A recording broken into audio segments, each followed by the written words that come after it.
નવસારી લોકસભા બેઠકના ભાજપના ઉમેદવાર સી.આર. પાટીલ દ્વારા ઝંઝાવાતી પ્રચાર શરૂ કરાયો છે. પાર્લે પોઈન્ટ ખાતે સી.આર. પાટીલે મતદાતાઓ સાથે સંવાદ કર્યો હતો.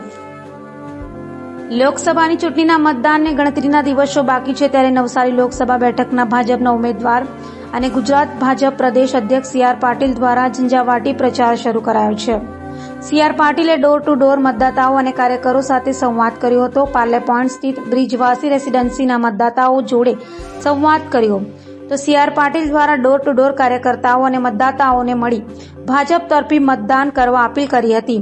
સી.આર. પાટીલે રાજકોટ કોંગ્રેસના ઉમેદવાર પરેશ ધાનાણીને લઈને કહ્યું હતું કે કોંગ્રેસ પોતાની હારથી બોખલાયું છે. રાજકીય ઇતિહાસ જાણવામાં કોંગ્રેસને કોઈ રસ નથી. કોંગ્રેસના નેતાઓ દ્વારા બફાટ કરવામાં આવી રહ્યો છે. ગમે તે સમાજ માટે ગમે તેમ નિવેદન કરવા કોંગ્રેસનો સ્વભાવ છે. ગુજરાત અને દેશના રાજા મહારાજાઓનો કોંગ્રેસ દ્વારા અભ્યાસ કરવો જોઈએ. ગુજરાતની તમામ 16 બેઠકો પર કોંગ્રેસ હાર ભળી ગઈ છે, જેના કારણે ગમે તેવા નિવેદનો કરે છે. હલકી કક્ષાની વાત કરવી કોંગ્રેસને સોંપતી નથી. કોંગ્રેસ દ્વારા પટેલ અને ક્ષત્રિય સમાજ માટે નિવેદન કરી અપમાન કર્યું છે તો આજે રાજાઓનું મહત્વ છે અને કોંગ્રેસે આ મામલે સમાજની માફી માંગવી જોઈએ તેમ સી.આર. પાટીલે કહ્યું હતું. નમસ્કાર મિત્રો, કોંગ્રેસના નેતાઓના નિવેદનો એને જો શુદ્ધ ગુજરાતીમાં કહીએ તો બફાટ કરવાનું એમનો સ્વભાવ છે. આજે જ્યારે એમને ભીત ઉપર એમની હાર દેખાઈ રહી છે અને ગુજરાતમાં તો clear cut 26 seat Bharatiya Janata party જીતી રહી છે, ત્યારે સ્વાભાવિક એમને બોખલાહટને કારણે ગમે તેવા નિવેદન કરવા, ગમે તે સમાજ માટે ગમે તેવા શબ્દ પ્રયોગ કરવા એ એમનો સ્વભાવ રહ્યો છે. આપણે જોયું હશે કે ક્ષત્રિય સમાજ માટે પણ, રાજા મહારાજાઓ માટે પણ રાહુલ ગાંધી હમણાં 2 દિવસ પહેલાં પણ જે કહ્યું કે આ લોકો લૂંટ કરતા હતા, કોઈની પણ જમીન લૂંટી લેતા હતા. એમને કદાચ ઇતિહાસ ખબર નથી.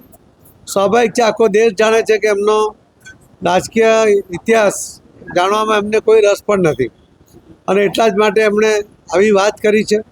આજે પણ આ દેશને અખંડ ભારત બનાવવા માટેની જે કલ્પના હતી અને સરદાર વલ્લભભાઈ પટેલ એમણે જ્યારે ટહેલ નાખી ત્યારે ગુજરાતમાંથી ભાવનગરના સૌથી પહેલાં એમણે પોતાનું રજવાડું એ સરકારને આપી દીધું હતું અને ત્યાર પછી પણ બાકીના બધા જ લોકોએ 532 કે એનાથી વધુ આ રજવાડાઓ એ અખંડ ભારતના નિર્માણ માટે આ રાજા મહારાજાઓએ આપી દીધા હતા.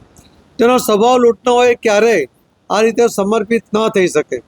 દેશ માટે સમર્પણની ભાવના એક ક્ષત્રિય સમાજની અંદર પણ જબરજસ્ત છે, પણ કોંગ્રેસને ક્યારેય એની કદર નથી.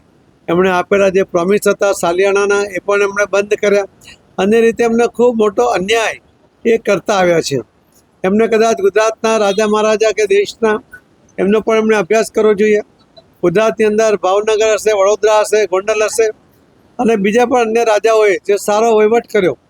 એમણે શિક્ષણને મહત્ત્વ આપ્યું, એમણે ખેતીને મહત્ત્વ આપીને લોકોને જાગૃત કર્યા, એમણે ખેતી માટે પાણીની વ્યવસ્થાઓ કરી અને મહિલાઓની સુરક્ષા માટે એમણે વ્યવસ્થા કરી. આવા સારા વહીવટને કારણે આજે આટલા વર્ષો પછી પણ જે તે વિસ્તારમાં એ રાજાઓનું નામનું એક મહત્ત્વ છે. એ પ્રજા એમને આજે પણ સન્માનથી એમના નામનું ઉચ્ચારણ કરે છે. પરંતુ આ કોંગ્રેસ કે જેમણે પટેલ અને ક્ષત્રિય સમાજ માટેના જે શબ્દો કહ્યા છે, તો આ પટેલ સમાજમાં પણ સરદાર વલ્લભભાઈ પટેલ જેવા આગેવાનો કે એમણે અખંડ ભારતની રચનાનો કોઈને યશ જતો હતો એકમાત્ર સરદાર વલ્લભભાઈ પટેલને જાય છે. આવા મહાન પુરુષો જે સમાજમાં જેમણે જન્મ લીધો છે અને અલગ અલગ ક્ષેત્રમાં સમાજે પણ જે રીતે પોતાનું યોગદાન આપ્યું છે અને એવા સમાજ માટે આવી હલકી વાત કરવી એ એમને શોભતું નથી. એમણે આ બંને સમાજની અને ગુજરાતના લોકોની માફી માંગવી જોઈએ. હાર અને જીત એ ચાલતી હોય છે, એમને હારવાની ટેવ પડી છે. છેલ્લી વાર બી હાર્યા છે અને હવે પણ હારવાના છે. ત્યારે હાર સહજતાથી સ્વીકારે, ખેલદીથી સ્વીકારે એવી મારી એમને એક સૂચન પણ છે.